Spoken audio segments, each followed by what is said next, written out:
Hi guys, this is webinar number 30. Crazy, 30 webinars. This one is called Bubble Trouble. It's about bubble situations in 180 mans, and actually we have an MTT bubble too.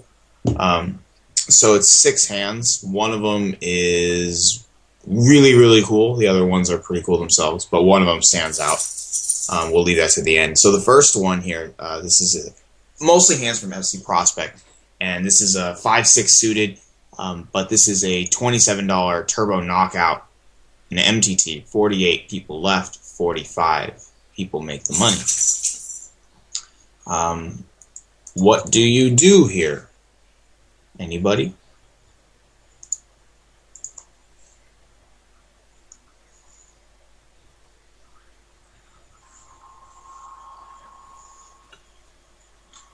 Okay, so yeah.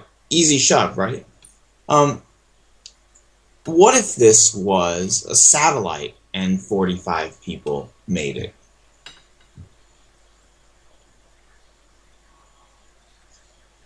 Okay. What's interesting here is I didn't even tell you what the prize was for the satellite thing. I just told you it was a satellite. What if everybody made it into the $10 quarter Sunday million thing, where it's, yay, $10 ticket.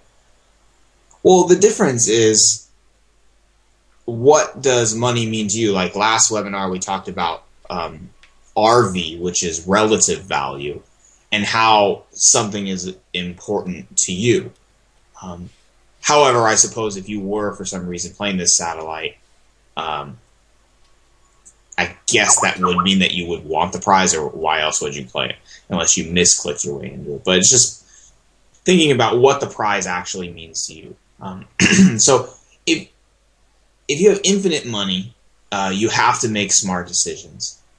I guess, well, if you have infinite money, you can make pretty dumb decisions. Look at Kim Kardashian. She's pretty dumb. It doesn't really matter because she's freaking loaded.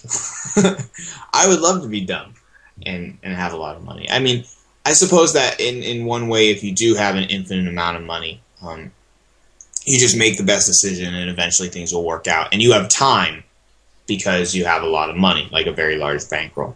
But on the other hand, if it was an infinite amount of money, you wouldn't necessarily have to do a certain play. It wouldn't really matter because your money value would pretty much outweigh any significance of a hand if you had an infinite amount of money. But yeah, pretty easy shove in this one. So even in MTT, don't worry about it. Let's see what happens just for fun. Alright, so someone's mic is on. It's your mic is on.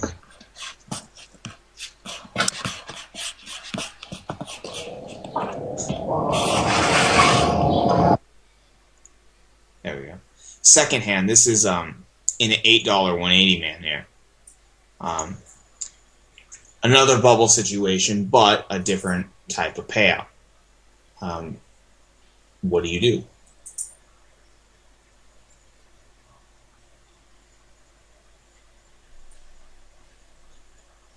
Okay. It'll raise to 36, a ship. What if somebody at the table had one chip? Or how about this? What if someone had 126 chips, so their 125 is posted, and they have one chip behind?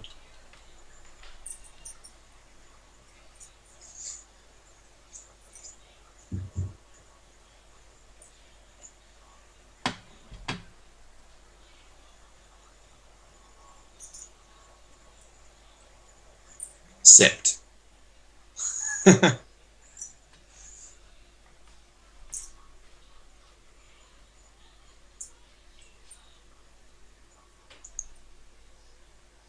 Good observation about the people who cover you.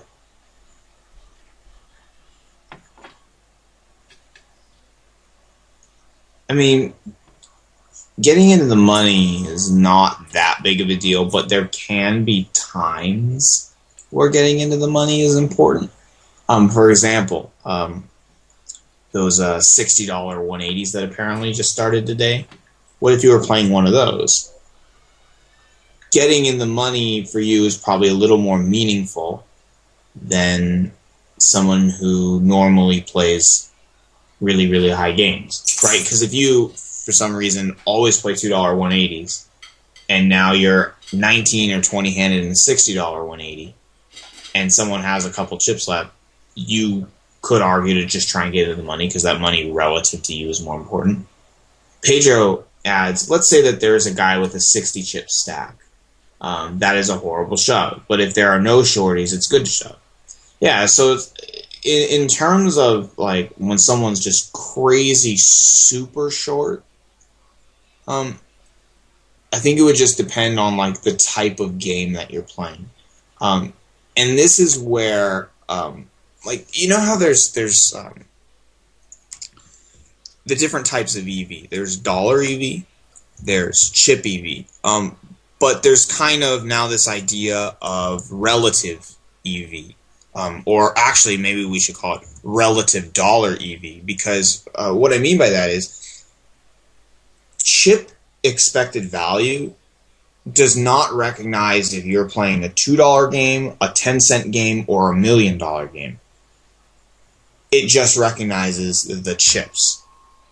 Now, conventional sit-and-go theory says don't use dollar EV until you're at the final table and use chip EV in other situations. Or maybe you could start using dollar EV like once you're in the money or something like that. But if you're 19 or 20 handed here, chip expected value does not recognize what the buy-in is at all.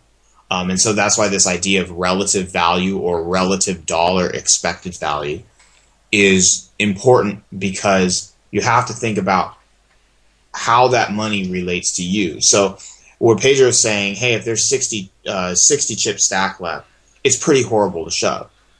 But like, what if you normally play $30 games and it's a $2 180? It's not that big of a deal if you shove, because that dollar expected value relative to you is very insignificant. If you were playing, I think a really good way to put this in perspective is if you guys now, where you are in your poker careers, if you were to play a 5-cent game, it really wouldn't matter if you shoved, even though there's a 60 chip stack left, because that buy-in relative to you is essentially insignificant. However, if there was a 60 chip stack and you wanted to fold because, oh, that guy's really short, okay, I want to be careful, sure, that's fine. But it's really important to always think about this relative dollar expected value and thinking about what money means to you, how is it significant to you, and so on. I gave the example to a guy yesterday in a coaching session about if you were three-handed at a final table of a 180 man, or whatever game it is, but let's just say that the payout jump, wherever you were, the next payout jump was $2,000. Okay.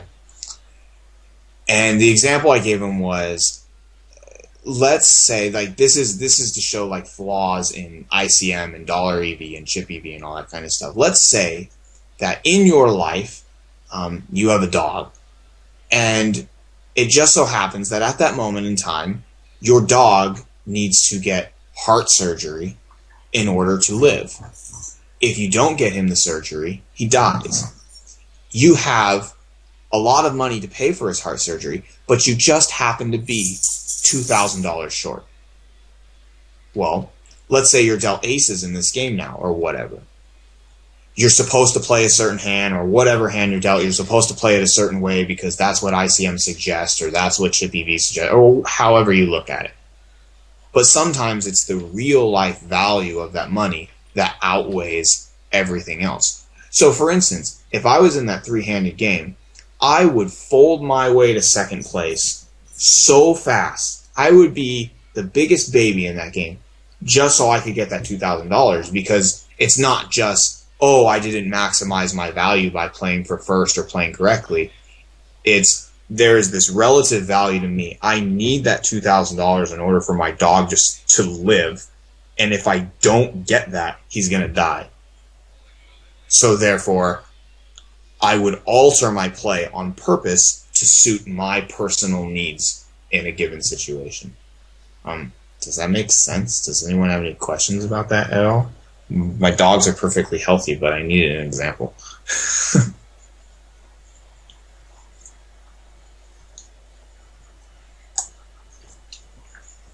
No questions from anyone? Is my internet disconnected?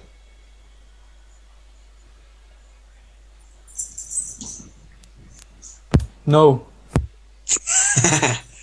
Thank you, sir. Yeah. So, I mean, the whole idea of all this is just to think of what something means to you and what this does for your poker playing ability. Yeah, everyone's shy. What this does for your poker playing ability is it helps you think in a real life mindset instead of a poker player mindset. And sometimes when we think poker stuff, we forget about what poker actually means for our lives. Making plays and doing all the plays you're making and studying and improving as a player are essentially meaningless if all you do from all of that improvement is just build a fake digital number in your PokerStars account. Like, what would be the point of improving as a player if you were never allowed to cash out ever? You just play and play and play and play and play, and you build up money, but then you never actually get that money. All it does is, all you would get from that is just, oh, I can win at poker. That's it. But without the money, poker in itself is essentially meaningless. Because what's the point? You would be playing play money, right? So that's why even though when we play good poker and we think like a poker player, it's important to incorporate the part of our brain that thinks about things in a real life sense. What does this money mean to me? How can this affect my life if it can at all? And it's very, very important to make those considerations. Because without any of that, you're essentially playing for a fake number in a PokerStars account. So Chris adds, if you play for a living, you have to maximize EV for every decision, right? But what do we do on the bubble of a main event? Exactly, right? If I was on the main event WSOP, I mean, I remember one year they said, like, it was the year when Phil Ivey made the final table, I think, and they said all 9 places at the final table would get $1 million apiece. At least, and then 10th place was like 500,000, I think. And even though like 500,000 is incredible, like if I lost in 10th place and I had 500, my life would be completely changed. Like I would be set for like 8-9 years, like easy. But $1 million, that could set me for 16 to 18 years. So if you could just fold into the money, you could change almost a decade of your life. Like, it would be insane, but that's just me. What does it mean to you? In some countries outside the United States, that money could go even further. You know, there's some guys where, like, if they had $1 million in whatever other country, that literally could be the rest of your life. You are set. But then there's a situation where, oh, you get queens. I can't fold queens because poker says I can't. Or I have kings. You can't fold kings pre-flop. But maybe you can if, as a result of that, you get a life-changing amount of money. Poker says you can't fold kings pre-flop. But common sense and life says, oh my God, you're going to be set for life if you fold. But so many players are in a poker type of mindset where just there's these rules and we have to listen to them. Kings, you can't fold kings. You can't do that. Maybe you can. If, as a result, it changes your life. Really, really important. But then we come back to reality here. This is just an $8 180, man. You're going to play in plenty of these. Bubble doesn't matter. Sure, I think if someone has 60 chips, sure, go ahead and fold if you want. I think that's totally fine. So here's hand 3. Especially in satellites, fold aces, kings. Yeah, exactly. And because everybody gets one fixed prize, right? And I assume anybody who's playing a specific satellite would want the prize that the satellite has to offer. You know, like that prize would mean something to them. But even in a game that's not a satellite, like I have no problem even, and it sounds funny, me personally, if I was on the final table bubble of that and I could move up, I would fold aces pre-flop. And a lot of people would go, oh my God, you can't do that. You know what? I don't care. I'm going to lock up my $1 million and everybody can make fun of me as much as they want. Like, I want that extra $500,000. And so what if I'm being a big baby and I'm playing bad poker or whatever? Like, because if I had $1 million, that would influence a lot of things. A lot of things. Especially if that pay jump to you literally could set you for life. So it's either play aces like you're supposed to from poker or be set for life. Which one's more important? You know? But then when it comes down to poker playing, who folds aces pre-flop? Right? It's, oh, you're not allowed to. That's the rule. I think a great example of that would be like if two people moved all in and you already knew one of them was going to lose and then you had pocket aces. I think that would be a brilliant time to fold. Because even if you call, you're, 50%, 60% favorite against two people. So, say 60% of the time you triple up and you're feeling good, and 40% of the time you miss out on your life-changing experience. I'm sure there's people who disagree with that. It's all relative to you. Phil Hellmuth, by the way, any of you guys know who Jack Bauer is, right? Like 24. Anybody watch his new show? That Touch. Did they show that in another country? Phil Hellmuth was in Touch for like 1 second. He had a line, and it was crazy because I was like, really? They cast him in that? Because it was supposed to be a thing where like he goes into some like underground poker thing, and the people at the table were like arguing, and they like Phil Hellmuth had a cameo in it, and he's like, "Oh, what? This guy's an idiot," or whatever he said, and I was just like, "Oh my God, fail! Like, you're not a good actor." So here, this guy raises to 3x. What are your guys' thoughts here? And yet again, still bubble trouble.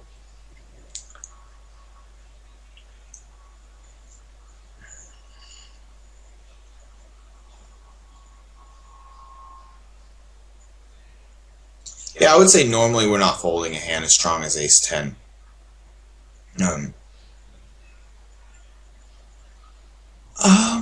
I don't really think the bubble changes too much here. I would maybe a tad bit, but for the most part, not really. I mean, pretty much not at all. Unless maybe, like Pedro's saying, a guy has 60 chips or something like that. If this was a meaningful bubble, you make it relative to you very, very important. Then, yeah. I mean, think about it like this. If, let's say, the worst strategy in online poker, the worst possible strategy, if you loaded up your games and you walked away from your computer. I think that would be the worst possible strategy of all time. Or like you load your games and then you close out PokerStars and then you just do whatever you do. But what if in exchange for that, someone offered you $1 million and they said, all you have to do is sit out of 10,000 games with a $10 average buy-in, and I'll give you $1 million. Your star scope graph would be straight down, but you'd come out on top by 900K. So Pedro adds, oh, and I should say for Chris, do we jam these hands? Ace-2 less often, but Queen-Jack suited is better. So Pedro says, an MTT friend told me something, a really cool rule for me at least. Doesn't matter what game. If there is a super short and you have ace-9 BBB and a guy jams, why not take the 100% chance to take a 95% ROI? What What do you mean by that?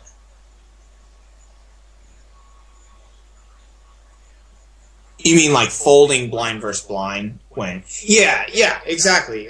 I see what you mean. Yeah, exactly. And that's the whole idea of that concept where we talked about before, the now value, and this idea of forget expected value. What if you could have money now? Like, I can't remember if it was a webinar example, but at least I told someone, like, haven't you ever had a time in your life where you met a girl and she said she would call you and you expected her phone call and you never got it? Like, God, story of my high school years, right? She's like, oh, I'll call you. And then I'm just like, I'm expecting your call. When's it going to get here? And that's that whole idea of expected value. You're expected to get it, but it doesn't mean that you'll get it. It's just mathematically you are expected to over time. So then if you have an opportunity, like Pedro's saying in his example, where you can secure a min cash for sure, heck, if that suits your personality, and if that money is meaningful to you, and if that's something that just feels intuitively correct to you and you alone, take that now value. Say, screw it. Oh, okay, maybe I have ace 9, ace 10, whatever. Oh, I could reshove here versus this small blind's 4,800 raise. But what if you knew that you would make the money when you fold? Okay, sounds like a good exchange. Keep your 13,000, have 8 big blinds, be semi-comfortable in future hands, and lock up money. That sounds good. Unfortunately, that was the story of my youth experience with girls. Damn it, right? Okay. But yeah, you used to expect phone calls all the time. I never got them. No one called me back. But what we can learn from my pathetic rejections from the female gender are that expecting something doesn't mean it's going to come true. When you expect things, sometimes you get what you want. Like, I guess some things would always come true. You could like manipulate the way you say things. Like, I expect it to be dark tonight. It'll probably be dark tonight for sure. But then that's something that we know 100% fact, like it's dark at night. Right? Yeah, see, that's why we clicked. We just get rejected all the time. Okay. So in this hand, probably reshove, but if you knew, like in Pedro's example, that you were going to lock up money now for sure, why not take it? You could definitely do that. And what's interesting is you have to remember is that you're not only locking up the, what do you get, like $16 here or something like that? You're not just changing your results by $16, you're changing your results by $24. Because you win the $8 back that you've spent, right? Because you could either have plus 16 or minus 8, so that's a $24 gap. It's not just $16. So yeah, good example, Pedro. So let's see what Hero did. Hero shoves, and Villain. Most of the time, I would expect Villain to call just because his stack size is much less than 10 big blinds. If he 4x. If he jammed, I would call, because I would expect most people, if not everybody, but I never like to say everybody because everybody's different, but most people would probably shove ace 2 through ace 9 here, which would make your call very, very good. If he 4x, 4x would usually indicate he's never folding. Usually this indicates they're never folding too, because he started with under 10 big blinds and then makes a full 3x raise. But I think ace 10 can kind of be the bottom of your readless range, where you have like ace 10, maybe king, queen, something like that. If he 4x, you could actually consider calling too. And then it kind of sucks when you flat call in spots like this. It's almost better to be out of position. Like I wish I could call, but then be flip-flopped with him so I could act first. Which I guess heads up you could do that. If you were one-on-one, you flat call heads up and then you're out of position. But you could call too, get it in on any flop and just play it off like, well, I would have gotten in pre-flop anyway. And then if he checks, you actually have folding equity now. So let's see what actually happened. He shoves. He folds. I'll take it. Why not? Good hand, man. Okay, let's go to this next one. Similar situation. One thing that we can't see from this is stacks at the other table. So that's one thing, like if you play with that table ninja thing that refreshes the info button, you could always glance at the other table. In terms of like relating this and comparing it to like 6 max, 9 max, 18, 45 or whatever, it is much better to try and get into the money in a 6, 9, or 18 than it would be in a 45 or 180, because having, like, if you look at the in the money cashing rates for various games, like Pager, what's a normal good players in the money percentage in an 18 man? And like in a 9 man, you're looking somewhere between like 36, 38, 40, the highest. So what's 14? In an 18?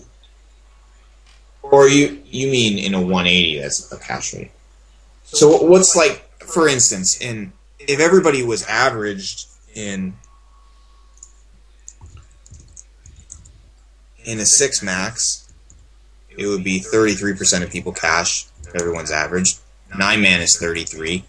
4 divided by 18, that's 22% for an 18 man.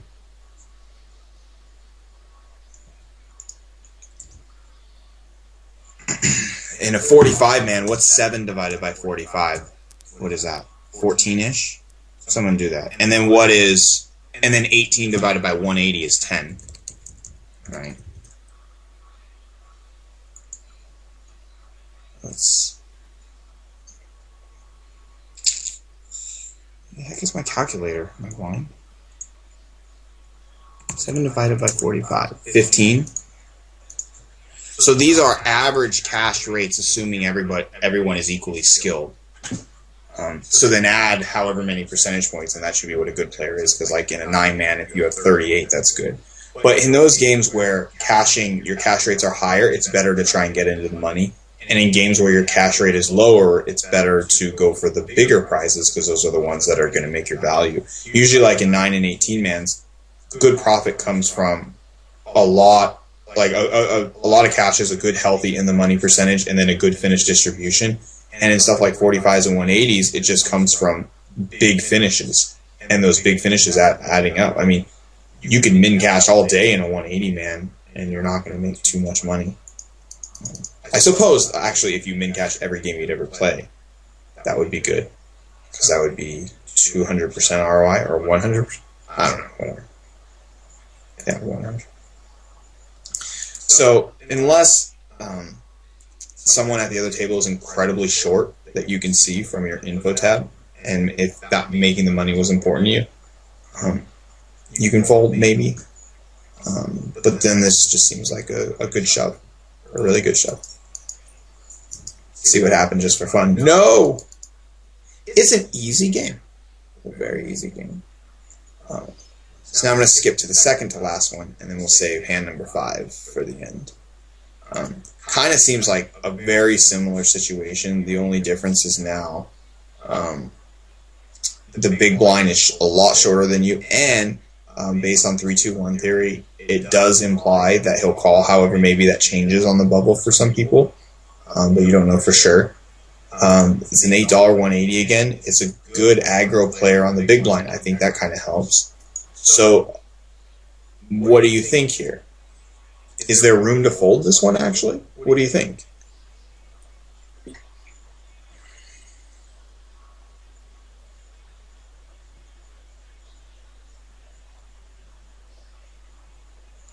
You get 1 fold. Anybody else?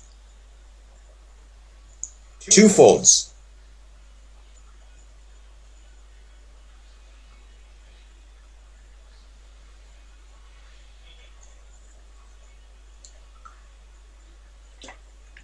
Finally, we get a hand that seems more debatable here.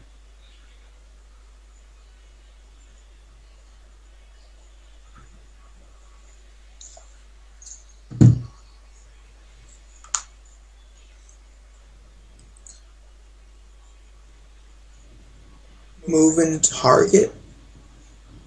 Oh. So he's saying he thinks the small blind will shove 100% and then the big blind will call 100%, so you're guaranteed a showdown assuming it folds to the small blind.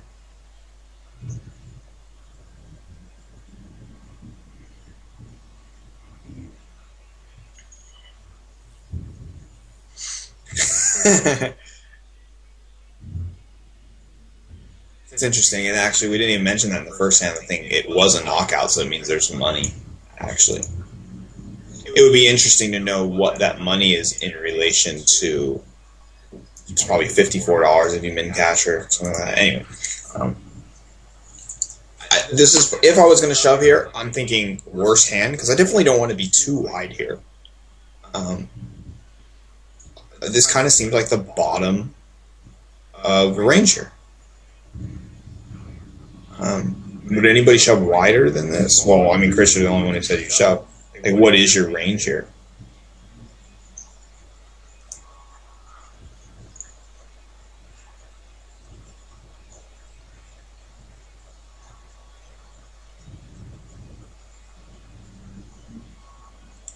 So you're happy flipping here. How about this? Do you think he's going to call you when you shove?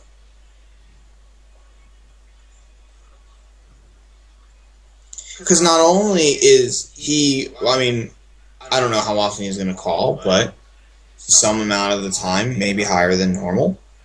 But you also still have to make it through the other three people too. So not only do you run the risk of getting to showdown a semi-decent amount of time versus the big blind, you also have to make sure the three people behind you don't have a good hand. Even if they call you a top 5% each, that's maybe somewhere around 14-15% of the time. One of the next three people behind you will have a good hand. Of course, you'll suck out some portion of the time. Now, this is a good point. You can be in the money without a problem if that guy calls you and you lose. That's a really, really good point. So, like, if you were blind versus blind, of course, it would be rather simple.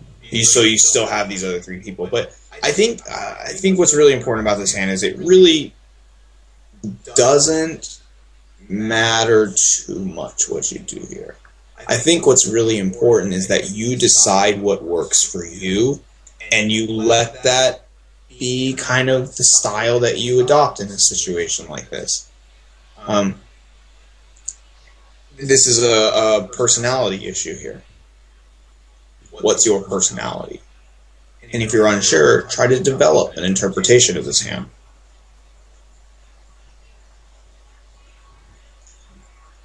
If it's a WSOP final table bubble, fold. Snap fold. To be honest, I'd fold ace king here. Just give me my $500,000. If these were the stack sizes and it was a $500,000 jump to move to the next spot, I'd just fold every single hand. Give me my money. Yeah, I don't think there's really a right or wrong answer here. I think a shove is good. I think a fold is good too. As long as we're not being extremely nitty just because it's a bubble situation, which clearly none of us are. Let's see what happens to hero here. Cool. Last hand. This is the fun one. So this is $3 rebuy 180. It's how many people are left here?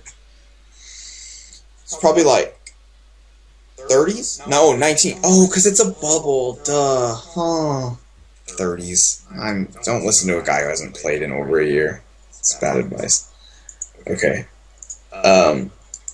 Folds around to the small blind. 5th place on the Sharkscope leaderboard, apparently. This right here is an opinion. So don't think for sure he's shoving ETC. This is just the opinion, an educated read by two good players.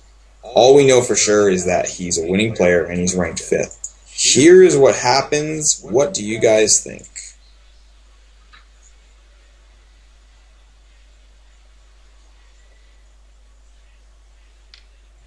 We get a snap call.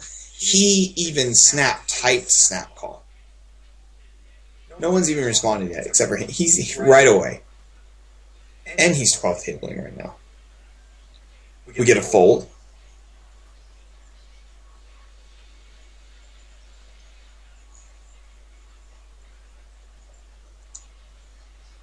We get a so sick. We don't know that he's on ATC. That's the... It's a read, but it's not... Well, actually, I should ask. He did say we saw few things. We saw few things. Yeah, what are these few things? And knowing who the other players are, that comes into it too. If everybody was Phil Ivey, you should probably call. Because you need chips to beat Phil Ivey. 18th place is... Yeah, it varies a little bit in $3 rebuys. How much is 18th place in those? Usually, I forget.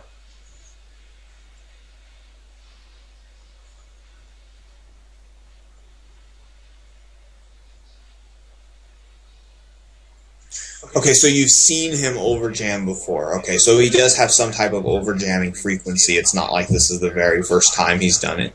Because usually when people jam this much, they have a predefined range, which is like this is their jam a huge amount range. And a lot of the time it's going to be hands like someone who has ace-king and they just don't know what to do. Someone who has pocket 7s, 6s, 8s, and they don't know what to do. Like in Dan Harrington's book, he talked about this and he called it FOF for fear of flop. And he said that sometimes you see people make huge overshoves and it's like fear of flop syndrome. So they take ace-king, they shove it in because if they raise and they get called, they have no idea what to do. And so people get scared of that.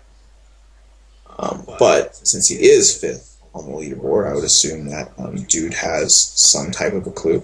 And what leaderboard is that? Is that like overall? Is that 15s? Is that 2s? Like what is it?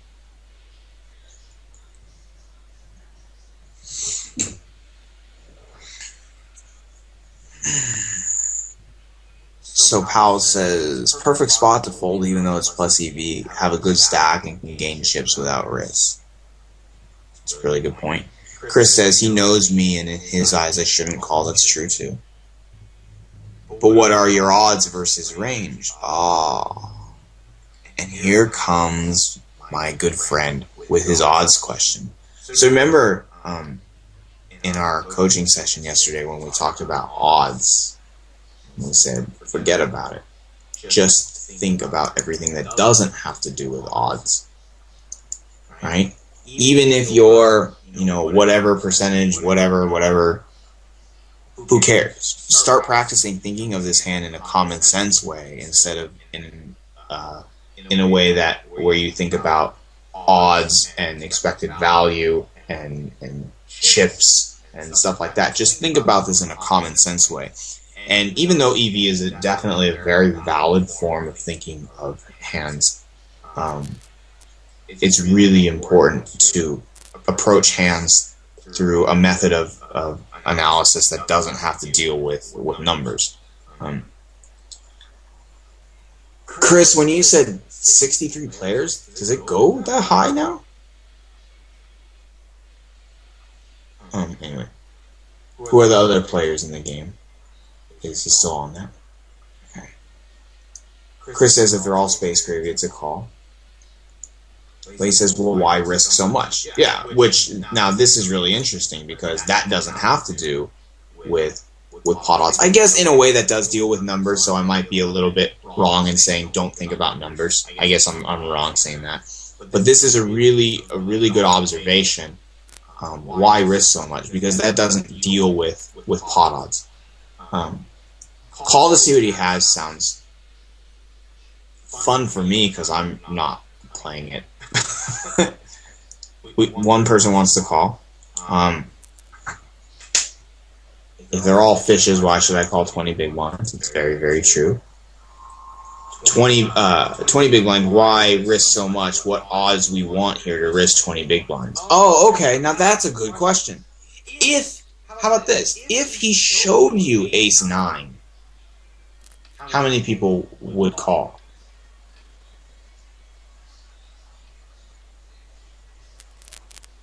Okay, so there you go. So then, in a way, this pot odds thing can come in handy here because we're not looking at, oh, pot odds, what's my range, blah, blah, blah, but we're looking at it in a way where we're trying to find what pot odds equate to our common sense. Because common sense says if he has ace-9, call. So then we can deduce from that if we had somewhere around 70% in this hand, that would be a call. So it's a really great point. Really great point that you brought up. Thanks.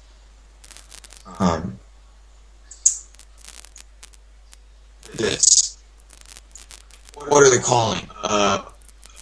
What are the call? You mean what's plus EV to call? Like 30%?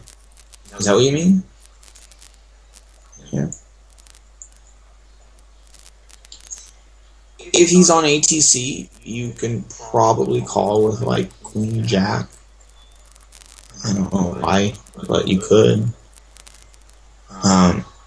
And he's right. It's way easier to get those 6 or 7 big blinds by raising the next 3 hands. That's a very good point. Now, what you're doing is you're thinking of future value and your skill level and how you can use that, especially now that you raise a lot more.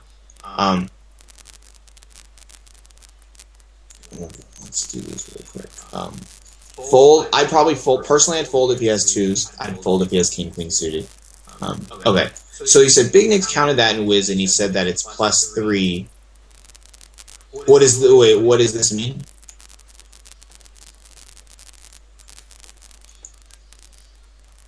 Three something.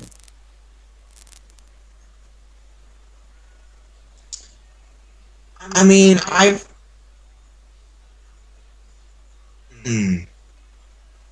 Okay. So, I've heard things before, like these, cliche things about Wiz, like, oh, if you're going to do a negative EV shove, set it to negative 0.5. Oh, if you're going to have a minimum edge, set it to 0.2 or 0.1, or things like that.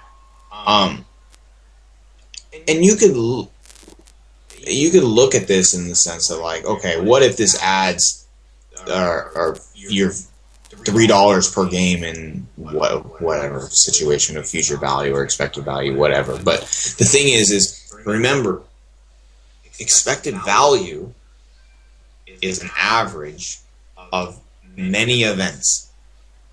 Okay? And I was just saying this in a coaching session, if we flip a coin against each other 3 times, what is your expected value? In terms like how many times are you expected to win in this 3 coin flipping challenge? What's your expected value?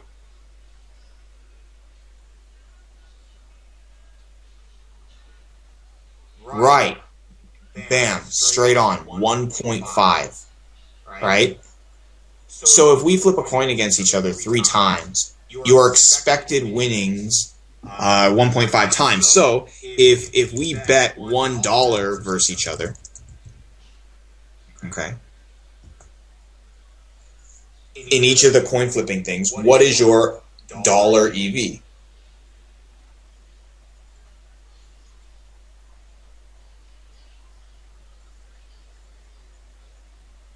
It's not 0.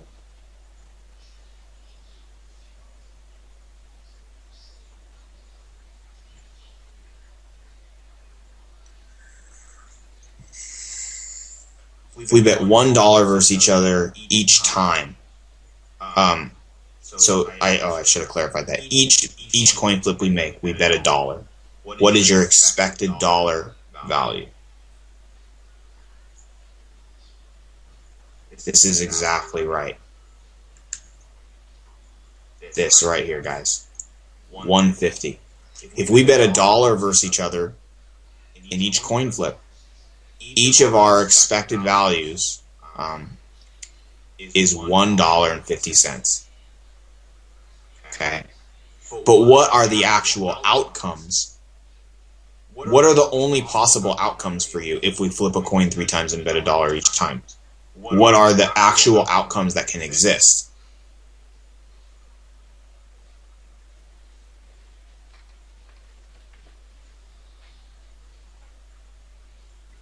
Exactly. You either win 0, 1, 2, or 3. Another way of looking at that is you either lose 0, lose 1, lose 2, or lose 3. Nowhere in there is it possible to win $1.50. So in other words, because of this small average, this small sample size, I should say, of this event, it is literally 100% impossible for you to earn the expected value. Very interesting. So then the question, which has already been typed here, how many times are you going to experience this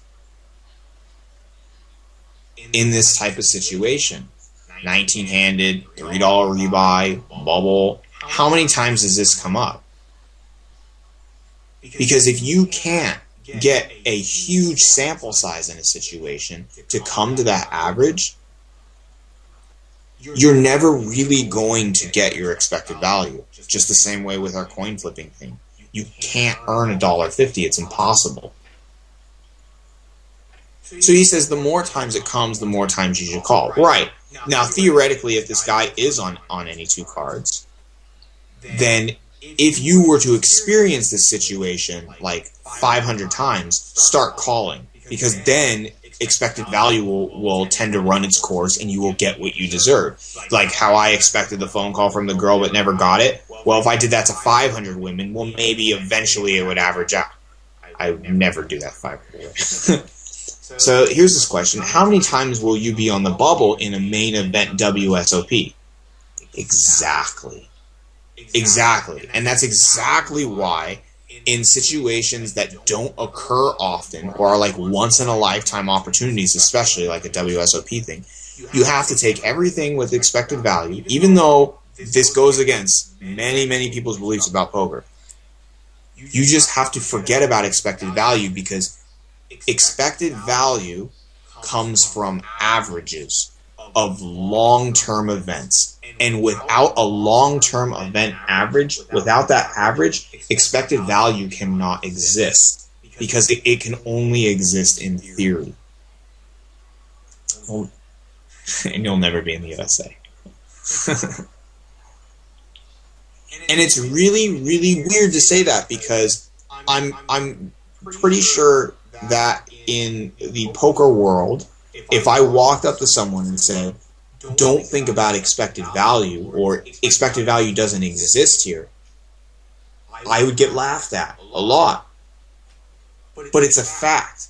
In that coin flipping example, you cannot earn your expected value. It's impossible. So if it's impossible in that type of situation, where is it impossible in your games that you normally play? Situations that barely ever come up.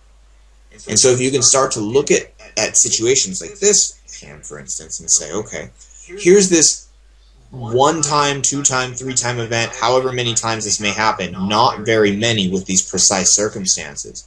So treat this as a 1-time event and do what you think is best now. I'm not telling you to fold. I'm not telling you to call. I'm telling you to treat this situation as a 1-time event and do whatever you think is best in the moment.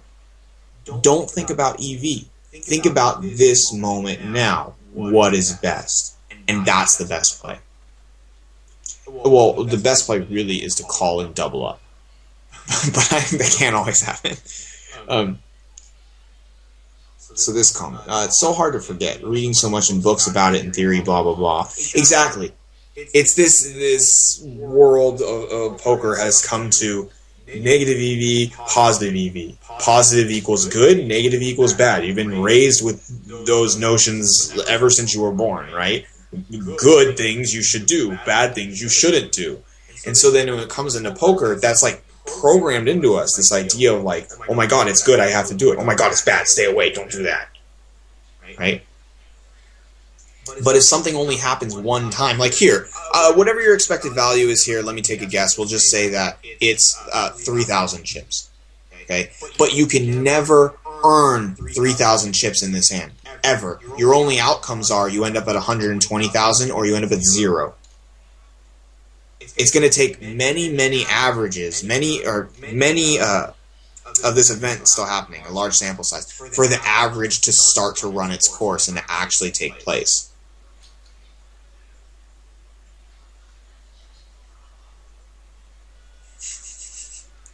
Okay. Check this out, by the way. I think we showed this last time, but I think this is really kind of funny. So let's just say you have ace 10 versus his range or whatever, right? Probably a pretty big favorite. Look, it's not your 70% that you really wanted to be dominated, but whatever. But look how many times this program ran this handout. That is 3.5 times the population of Earth.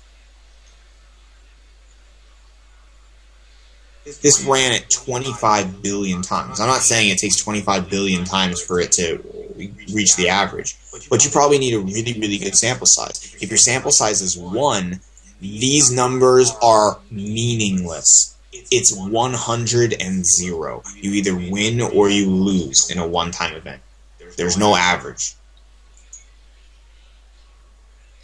And I think that's what's really important. So Pedro said snap fold. Big Nick says snap call. Both decisions are perfectly fine if we really think this guy's on ATC. This decision is fine too. Should I do it? Should I not do it? I don't cry and then fold. You just have to find what suits you. Personally, if it makes any difference, I would fold here all the time because I want to use my 19 big blinds to do other stuff. That's just me. That's how my personality has developed over time. I start to ignore these spots completely, even though they'd be plus EV. I'd fold. Yeah, good question. I think I would fold ace queen here. I think ace king might be the worst hand personally I call. If this was for whatever reason a WSOP final table bubble and it was the same exact circumstances, I probably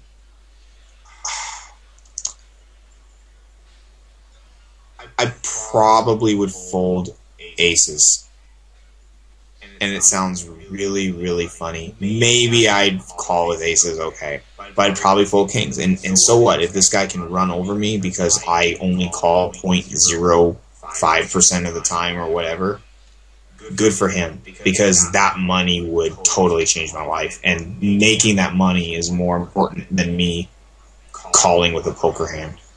Of course, then there's the drawback of future value. When you double up, you're more likely to go deeper and win more money. So, all the situations, it's weird. You never really know until you're in the real moment. Like, I bet you if you were actually in that moment, you'd probably be so nervous.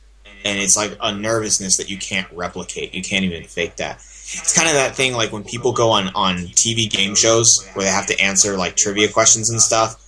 And you sit there in your living room and you watch TV and you go, how do you not know that question? Oh my God, you're an idiot. But then like if you were actually on the television show in front of the cameras and like the entire country was watching you, you'd probably be very, very nervous because it's a lot different than when you're sitting on your couch.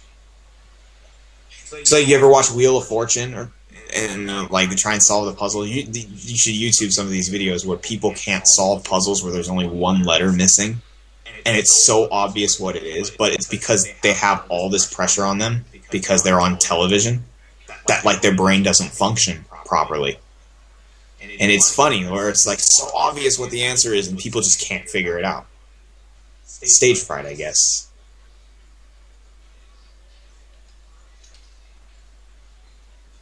Yeah, there you go. Penalty shots. Pressure in the moment. It's harder than when it's practice or it's just a normal situation, whatever.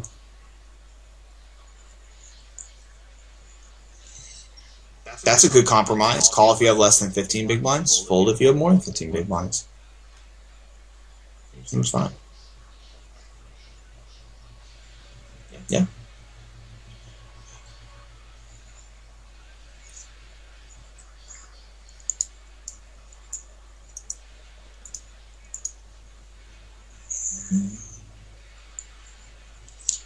If he has 65 chips, probably more likely to fold. 66K?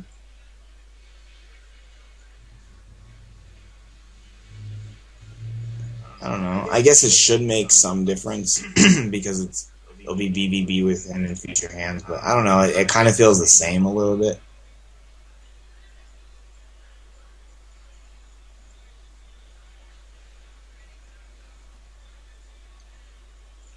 I mean, just because he's a reg, I mean, all it means is just he plays a lot. Like, if you ever go to a bar, there's a bunch of drunken people there, and they're called regulars. People who go to the bar every day and drink, they are regulars. So, all it just means is that he frequents the game a lot.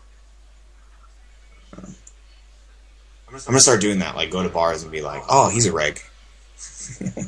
So he's really good. If he's a really good player, it should make some slight difference for future hands.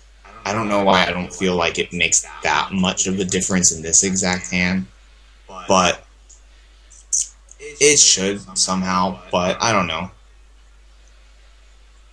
I don't think it would matter if just one guy was good now and he had more chips. I don't think it makes that much of a difference. I think what's important about this hand is you just find what you feel is best. And don't just do it to copy someone. Like, don't fold just because I fold. Don't call just because someone else calls. Understand why in this hand. Because if you can learn the why, you can learn all other types of situations. Let's pretend that you had no skill and you just sucked. You should call. Because this is probably the best chance you're going to have at gaining chips. But if you can actually do something, then it changes. See, one thing about pot odds and ICM and expected value and all that kind of stuff, it kind of works under the assumption that all players are of completely equal skill. I mean, I guess it doesn't assume that, it just doesn't account for that. It just assumes that all players are equal. And that you don't, it has no understanding of how you play, things you can do, your skills, things you're capable of, future hands. It doesn't understand that you have 20 other games up. It doesn't understand that what the buy-in is. Well, ICM understands the buy-in because that translates to money, but Chip EV doesn't understand buy-in. Basically, it's dumb. Expected value is just stupid. It doesn't understand any real-life stuff. It just understands number stuff.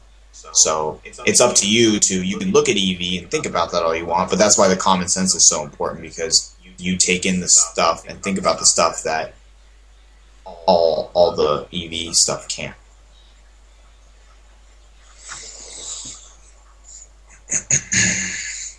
Good webinar. Any last questions at all?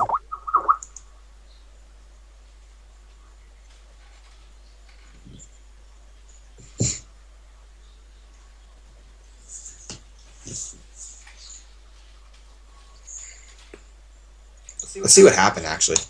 Oh, fold. I was hoping for a call just because it would be entertaining.